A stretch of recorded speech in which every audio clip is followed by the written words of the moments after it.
A Somozas é un concello con tan só 1.500 habitantes, pero conta cun destacado parque empresarial. Ese potencial económico é o que lle permitiu á Unión Deportiva Somozas regresar á terceira división 9 anos despois do seu último descenso.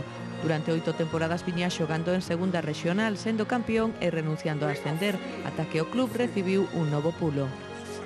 Os equipos non os manteñas os núcleos de 5 ou 6 mil habitantes, o que eu penso está equivocado.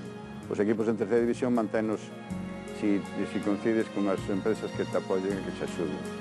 Os empresarios de aquí do polígono animáronos a intentar outra vez poñernos en terceira división. E logo a terceira división é moito máis bonita que a segunda regional. Alcalde das Somozas, Manuel Candocia, é tamén presidente fundador e alma mater do club, un desencantado do fútbol profesional pero que goza co seu equipo. Amosa orgulloso os restos do primeiro campo que durou case 30 anos. Foi feito con un drenaje tremendamente, daquela non se había visto nunca. E erva semillada en area. Non era semillada en terra, en area. É regado. Abonado e regado. Bueno, penso que o presidente que é a persona máis importante deste club, con moitísima diferencia. Penso que se non tuvera a ilusión que ten por este club, nun sitio tan modesto como este, pois non tería moita razón de ser. Penso que é o alma mater deste club e gracias á ilusión e o compromiso que ten el con isto, pois este equipo está en terceira división, senón creo que sería totalmente imposible.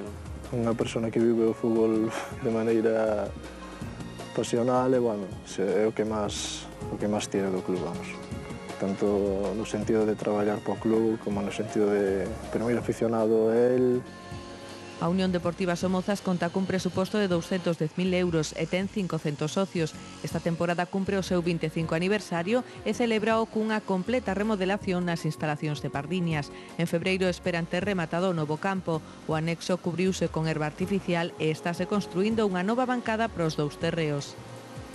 As dimensións do campo eran as dimensións pequenas. Vais facer un campo novo, xa ves todas as instalacións novas, o pabellón novo, unha boa inversión. La verdad que la infraestructura va a ser todo muy bonito y va a estar muy bien, y mira lo que estamos montando aquí, pues yo creo que hay que devolvérselo pues manteniendo al equipo en tercera y yo creo que dándole lo que dices tú, un salto de calidad al equipo y ya sentarlo en tercera y empezar a pensar en otras metas, ¿no? Nese, o xogador máis veterano leva 11 temporadas no club. Sueiro cumpre a terceira tras o seu paso polo Racing de Ferrol, a Ponferradina ou Ourense. Ambos os dous destacan a unión e o bo ambiente como claves deste club.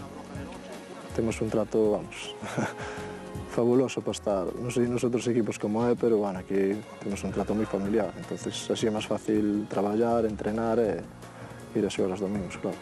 Ya no te digo el cobro, que es lo que mucha gente va a ver, el cobro, pues al final de mes a unos les pagan, hay equipos que están 5 meses sin cobrar, aquí no tienes problema, o sea, aquí sabes que van a cumplir contigo.